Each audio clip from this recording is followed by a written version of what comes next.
Some of you may be thinking this is just an ordinary toy car, but there's actually more to it than meets the eye. Check this out.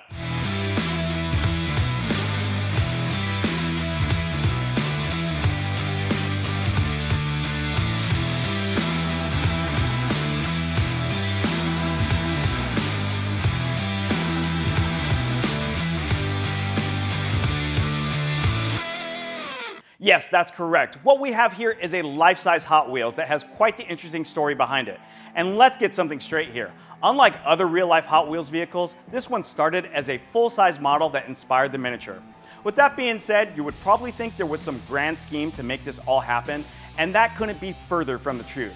Let's just say it was a perfect storm brewing at the time. Before we get any further, you should know that this truck was the creation of Steve Plat, a skilled craftsman and car audio specialist. I recently had a conversation with him about how this all happened, and he said basically this was at a time when Mattel was becoming involved with the automotive aftermarket to get inspiration for their line of Hot Wheels toys, and this opened doors for many companies to get licensing deals to have placement on other miniature vehicles as well. In fact, these deals still exist, and you can even find the Nitto Tire logo on cars. To give you the full backstory on this truck, we need to do a bit of a rewind with Steve Plat to the time when he landed a gig at Mattel's model making department through a tip from a neighbor. Now this was in the late 90s and physical labor was still a big part of production, unlike today. Steve also told me that at the time, they did have a couple machines to make things, but skilled handiwork was a necessity and a big part of toy production. Before this truck, Steve was in the import car scene and wanted to make a change. He noticed what was going on in the truck scene and jumped on board without knowing anyone in the scene. Getting started, he picked up this '99 GMC Sonoma that he randomly picked in white.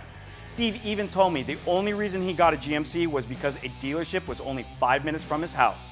As you can start to see here, this all happened pretty randomly.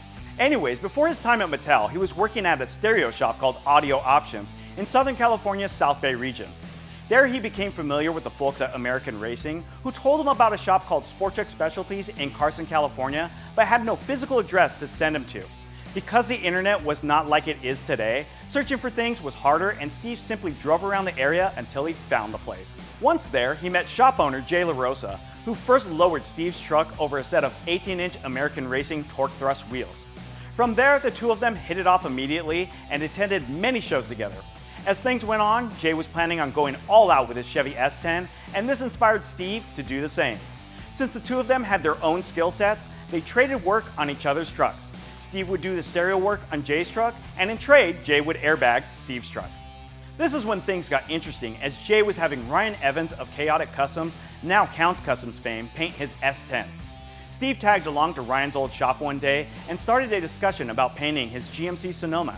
And that's really when things started to come together for this truck. At first, Steve wanted a chameleon color, but Ryan wasn't having that idea at all. However, Steve noticed a purplish blue he liked on a Ford Ryan had painted and asked about that. This led to the custom mix House of Colors blue paint with purple cast that is on the truck now. Now to the defining part of this truck, the graphics. Steve had a Hot Wheels sticker and liked how the logo had a liquid metal look and asked if Ryan could emulate this in a set of graphics. He said no problem, and at the moment, Steve had an idea to add the Hot Wheels logo to it and asked some of the people in charge of Mattel if that was cool with them. After signing some paperwork, the team was given the approval to go ahead with the paint scheme. During the process, Steve's co-workers at Mattel were asking about when the truck would be done, and to their surprise, he brought it just 2 days after the paint was polished up. At Mattel, everyone was impressed with how it turned out, and just a little while after that, he got notice from his superiors that they decided to make a real Hot Wheels based on his truck. At the time, Hot Wheels had a Pro Street style Chevy S10 model, and Steve sliced and diced that one to match the proportions of his truck. Then he painted it and used some water transfer artwork from Mattel to make a prototype. Now, if you look at the production Hot Wheels model of the Steel Flame truck, you will notice that it's more of an exaggerated version of this truck. Many have picked it apart for it not being an exact copy, but at the time, Mattel didn't have a license from GM and decided to tweak the design to avoid copyrights. Whatever your opinions may be on it, the fact of the matter is that Steve created a custom truck that was immortalized by Mattel when they made the Steel Flame Hot Wheels based on it. Now that we have the backstory out of the way, let's take a closer look at the details that make this lowered Chevy S10, or actually GMC Sonoma, special in the truck world. First thing you will notice is that it sits flat on the ground thanks to an airbag suspension system. It now tucks a set of 20-inch Boyd wheels with Nitto NT555 G2 tires, which was a huge feat 2 decades ago. The exterior has been fully shaved and has a GMC Envoy front clip, which in my opinion is the best option for these trucks. In the back is a flush tonneau cover and one-off custom LED taillights that were truly an advanced mod when this truck was created. It also has a license plate holder that was designed to tuck in for show, and if you take a close look at the tailgate, you will notice the Chaotic logo is done up in a real $100 bill. On the inside, Steve did a bunch of fiberglass work to change things up and even made a slick speaker box and center console. The seats were also modified and covered in leather by Stitchcraft for a simpler and laid-back style. One thing to note here is that the paint and graphics were added to flow with the exterior. To back up the aggressive flames, the 4.3-liter V6 under the hood was even given a boost with a Vortex supercharger. Now, life does get in the way of many of our hobbies, and Steve did end up selling the truck to help his family's needs.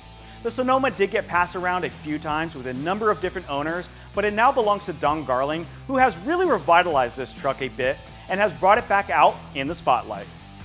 So now I have Don with me, and I have to ask you, how did you get this truck, and was it something you were seeking? It wasn't really something I was seeking at the time. I had seen it for sale before, didn't have the funds at the time, and I just happened to be looking one morning on Facebook Marketplace and found it for sale, and right away tried contacting the owner, that was Ross at the time, and woke up my wife hoping she wouldn't kill me, saying, hey, I need to get this truck, and to my surprise she said, go get it. So then I made that trip the same day. By noon I was up in Central California picking it up. Wow, that's a funny story, and I think most of us would get in trouble with our wives if we try to pull something like that. But anyways, I did technically drive this truck one time when Steve owned it, and it was only for a couple hundred feet behind an apartment complex that he lived at. So we've got the truck here now, and can we go for a ride? I'd love to see how it does at full speed. Sure, let's take a ride. Awesome, this will be exciting. All right, so here we go in the steel flame truck. And this is actually the first time I've been in the passenger seat because, like I said, I drove it one time and that was about it. So yeah, actually this ride's pretty good. Actually it feels pretty smooth. We're on the 20s, all that, and airbag suspension. And one thing I forgot is that in order to fit the wheels, Steve took out the AC system, so we have to have the windows open, right? It's yep. still like that today? No AC. So I imagine you don't drive this on very hot days then. Not too often. So, like I said, this truck had a number of different owners after Steve. And one thing I do remember is that immediately after, I don't know what the story was, and let's not get that confused at all at any bit, but the fenders got damaged in the front. I don't know if it was turning and it got laid out or something like that, but you had that fixed, right? It was all fixed, yeah. The front fender, both back fenders were fixed, all repaired now. Gotcha. Yeah, like I said, I mean, you've really done a bit on this. You put some investment in it and really have revitalized it a bit and just made sure that it is looking 100% again. So yeah, and one of those things that I would have to mention is that, and you can even Steve will back this up, is that when it came to the bed of the truck, it was finished, but he really didn't, I think he reached his limitations and didn't take it any further. And a lot of people had a lot of negativity about it because they felt there could have been something done more. And you changed that, right? You did something else in the bed, right? I did, yes. Yeah, I reupholstered the whole bed, had some side cabinets made, and incorporated the steel flame Hot Wheels on both sides. That's awesome. It looks great. And I think there's a little bit of a story behind one of the pieces back there, right? Yes, there's a Hot Wheels steel logo in the front. Was on the step notch, and Steve had that and gave it to me once I had the truck. He met me at the Grand National Roadster Show, gave that piece to me, and I incorporated that into the front of the bed now. Yeah, that was one thing that he told me when I was talking to him about doing this video, was that he kept that for a very long time and didn't want to give it to anybody else. It's one of those things that you like a little memento you want to keep from your build or something like that. Sometimes people do, but I think he really is happy with you being the owner of this truck and has noticed the improvements that you were able to make. And I think that allowed him to let it go. And he's been very happy with you showing it off, and what you really have. You taking it out to LST, all this stuff. And that was awesome. I don't know about for you, but I love shooting our trucks together out there. My old S10, steel flame together at one time in Texas, which is of all places. It's funny because, you know, both trucks came from California. My truck got a lot of work done in Texas, but to meet out there and to do that shoot, man, that was just something else. It just took me back a little bit. Was it pretty good for you to have those two together? So yeah. Yep. And also a little bit of backstory, my truck, or my old S10, the bumper that is on it now was actually the bumper from this truck that was actually shot and all the magazine features and all that stuff, and it got damaged, and Steve gave it to me, and it really started the front clip conversion on my truck. And I even took it to his house, and like, he told me what parts to buy, and I did the whole conversion, and he helped me out. He cut out the grill, put the billet grill in there and all that stuff. And then also, my old truck also has the shaved wiper cowl from Jay LaRosa's old truck as well. So really, the three trucks are tied together. They all came from the same area, all had, you know, the same theme, sort of. You know, I really had a lot of inspiration from this truck, but then at the same time, I didn't copy it. I decided I was going to do some different things to it, but they all are pretty similar in some way or another, and have that tie. We'll always have that tie unless those pieces go away. All right, so now that you've spent some time with this truck, you've spent a ton of money getting it back in shape. How do you feel about it? You still like really enthusiastic about it and driving it and taking it out and all that stuff? I am. I'm real enthusiastic about it. Love taking it to shows, love showing it off. Lots of people were inspired by the truck, so that kind of, you know, is good to hear. Back in the day, it helped some people through some hard times. And it's great seeing kids with it, or dads with their kids saying, hey, I remember that truck, I love that truck, and now they're showing it to their kid.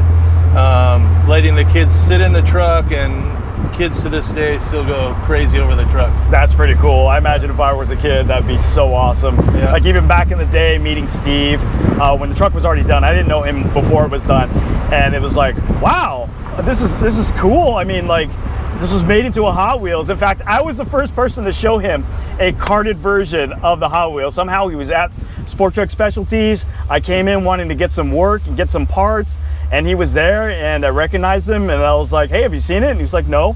And I'm like, well, hey, let me get to my truck and I'll show you. And I showed him for the first time, the first karted version of it. So that's a pretty interesting part of the history too. For anyone that knows a thing or two about trucks, if they were to see this thing today, they would think, gosh, it's dated. And yes, that's true, it is. It was made in a time, you know, about 2 decades ago, and things have stayed pretty much the same on the truck. And it's great to see that it's appreciated for the time that it was immortalized by Mattel with a miniature Hot Wheels of its own. And honestly, I think this is a truck that should be in a museum, because really, it was built at a time when both the truck world and the toy world collided to make history. Well, that just about does it for this video, and we thank you for watching it. Make sure to hit that subscribe button so you don't miss a future video, and we will catch you next time.